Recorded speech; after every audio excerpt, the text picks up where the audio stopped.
पुस्तकाचे नाव secret of the millionaire mind. Secrets of the millionaire mind. श्रीमंत माणसं मोठा विचार करतात, गरीब माणसं छोटा विचार करतात. आमच्या सेमिनारमध्ये एक प्रशिक्षक होता. त्याची कमाई केवळ 3 वर्षात 2.5 लाखांवरून 60 कोटींवर गेली होती. त्याचं रहस्य त्याला विचारलं तेव्हा तो म्हणाला, मी मोठा विचार करायला लागलो तेव्हापासून सगळंच बदलून गेलं. तुम्हाला कमाईचा एक नियम सांगतो. तुम्ही बाजार भावाप्रमाणे जी किंमत द्याल त्यानुसारच तुम्हाला त्याचा मोबदला मिळेल. इथं मूल्य हा शब्द महत्त्वाचा आहे. बाजारात 4 तत्त्वांनी मूल्य ठरत असतं: पुरवठा, मागणी, गुणवत्ता आणि संख्या. बहुतेकांना सर्वात मोठं आव्हान असतं संख्येचं. संख्येचा अर्थ आहे तुमचं मूल्य बाजारात तुम्ही किती प्रमाणात देऊ शकता. दुसऱ्या अर्थानं सांगायचं तर तुम्ही किती लोकांची सेवा करू शकता किंवा त्यांच्यावर प्रभाव पाडू शकता. उदाहरणार्थ, माझ्या सेमिनारमध्ये काही प्रशिक्षक एका वेळेस 20 लोकांना मार्गदर्शन करू शकतात, तर काही जण 100 जणांनासुद्धा मार्गदर्शन आरामात करू शकतात. काही तर हजारो लोकांना करू शकतात. असं असेल तर त्यांच्या कमाईमध्ये फरक आहे का? हो, नक्कीच आहे. नेटवर्क मार्केटिंग बिझनेसचा विचार करा. एखाद्याच्या डाऊनलाईनवर 10 जण आहेत आणि एखाद्याच्या 10,000 आहेत, तर त्यांच्या कमाईमध्ये अंतर असेल की नाही? असणारच. मी रिटेल फिटनेस स्टोअर्सचा मालक होतो, हे मी तुम्हाला आधीच सांगितलं आहे. ज्या क्षणी मी हा व्यवसाय करण्याचा निश्चय केला, त्या क्षणी अशा 100 स्टोअर्सची मालिका उघडून लाखो लोकांना आकर्षित करण्याचं माझं स्वप्न होतं. याउलट माझा जो प्रतिस्पर्धी होता, ज्यानं माझ्यानंतर 6 महिन्यांनी धंदा सुरू केला, त्याचं स्वतःचं मालकीचं एक यशस्वी दुकान असावे एवढीच माफक इच्छा होती. शेवटी त्याची आवक चांगली होती, पण मी मात्र करोडपती झालो. तुम्हाला तुमचं आयुष्य कसं जगायचंय? तुम्हाला हा खेळ कसा खेळायचाय? मेजर लीगमध्ये खेळायचाय की मायनर लीगमध्ये? मोठ्यांमध्ये की लिंबू-टिंबूमध्ये? मोठा खेळ की छोटा? निर्णय तुम्हीच घ्यायचाय. बहुतेक जण छोटा खेळ खेळणं पसंत करतात का? कारण भीती. अपयशाला घाबरतात आणि यशाला तर आणखी घाबरतात. दुसरी गोष्ट अशी असते की ते छोटा खेळ का खेळतात, तर ते स्वतःला छोटा समजतात. आपण नालायक आहोत असं समजतात. इतरांच्या जीवनावर प्रभाव टाकण्याइतके आपण चांगले आहोत किंवा महत्त्वाचे आहोत असं त्यांना वाटत नाही. एक गोष्ट समजावून घ्या, तुमचं आयुष्य केवळ तुमच्यासाठी नसतं, ते दुसऱ्यांसाठीसुद्धा असतं. ते तुमच्या ध्येयाशी प्रामाणिक राहण्यासाठी आणि या धर्तीवर ज्या कारणासाठी जन्म घेतला त्यासाठी सुद्धा असतं. एका भव्य कोड्यातला जुळणारा एक छोटा तुकडा आहात तुम्ही. गर्वाच्या जाळ्यात अडकून काही जण या जगातली प्रत्येक गोष्ट केवळ माझ्या आणि माझ्याच भोवती फिरत आहेत असं समजतात. तुम्हाला जर खरोखरच श्रीमंत व्हायचं असेल, तर ते केवळ तुमच्यापुरतं असू शकत नाही. इतरांच्या जीवनातही सकारात्मक योगदान तुम्हाला द्यावंच लागणार आहे. आमच्या काळातले एक महान संशोधक आणि तत्त्वज्ञ बकमिस्टर फुलरने एके ठिकाणी म्हटले, आमच्या जीवनाचा उद्देश या पिढीची आणि त्यांच्या पुढच्या पिढ्यांची गुणवत्ता वाढवण्याचा आहे.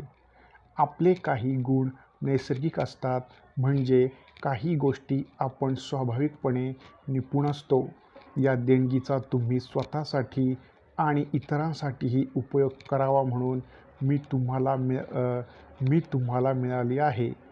संशोधनावरून असं दिसतं की जे लोक आपल्या स्वाभाविक गुणांचा उपयोग करतात ते सुखी असतात, परंतु आपल्या जीवनाचं ध्येय आपल्या स्वाभाविक गुणांचा उपयोग जास्तीत जास्त लोकांना व्हावा आणि आपल्या गुणांचा विकास व्हावा हे असायला हवं. पण त्यासाठी तुम्हाला मोठा खेळ खेळण्याची इच्छा असायला हवी. उद्योजकाची व्याख्या काय असते हे तुम्हाला माहीत आहे का? आमच्या सेमिनारमध्ये आम्ही जी व्याख्या वापरतो ती आहे दुसऱ्यांच्या समस्या सोडवताना स्वतःचा फायदा करून घेणे. उद्योजक हा असाच दुसऱ्यांच्या समस्या सोडवणारा असतो. तर मी तुम्हाला विचारतो की तुम्ही जास्तीत जास्त लोकांच्या समस्या सोडवाल की कमीत कमी लोकांच्या? जास्त असं जर तुमचं उत्तर असेल तर तुम्हाला मोठा विचार करावा लागेल आणि हजारो नव्हे लाखो लोकांच्या समस्या सोडवण्याचा विचार करावा लागेल. तुम्ही जितक्या जास्त लोकांना मदत कराल तितके तुम्ही जास्त समृद्ध होत जाल. केवळ मानसिक, भावनात्मक किंवा आध्यात्मिक रूपाने नव्हे तर अर्थातच आर्थिक रूपाने सुद्धा समृद्ध व्हाल. या धर्तीवर असलेली व्यक्ती काहीतरी उद्देश घेऊन जन्माला आलेली असते. आता या क्षणी तुम्ही जिवंत आहात म्हणजे काहीतरी कारण असणारच. रिचर्ड बाख या त्यांच्या पुस्तकातला जोनाथन लिव्हिंगस्टन या पुस्तकातला सीगल विचारतो की माझा उद्देश पूर्ण झाला आहे हे मला कसं समजेल? त्याचं उत्तर तो देतो की तू अजून श्वास घेतोय याचा अर्थ तुझा उद्देश अजून पूर्ण झाला नाही. बरेच जण आपापलं काम करत नाहीत, आपापलं कर्तव्य बजावत नाहीत असं मला दिसतं. संस्कृतमध्ये सांगायचं तर आपापला धर्म पाळत नाहीत असं दिसतं. बरेच लोक छोटा खेळ खेळताना दिसतात. काही जण आपल्या भयावर आधारित अहंकाराच्या छायेत जगताना दिसतात. याचा परिणाम म्हणजे बहुतेक जण आपल्या संपूर्ण क्षमतेपर्यंत पोहोचत नाहीत. आपल्या जीवनाच्या संदर्भातही आणि इतरांना मदत करण्याच्या संदर्भातही.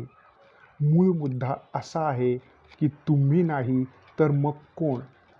पुन्हा एकदा सांगतो, प्रत्येकाचा एक वेगळा उद्देश असतो.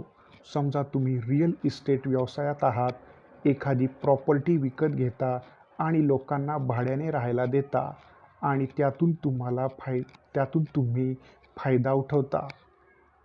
तुमचा उद्देश काय आहे? तुम्ही इतरांना मदत कशी करू शकता?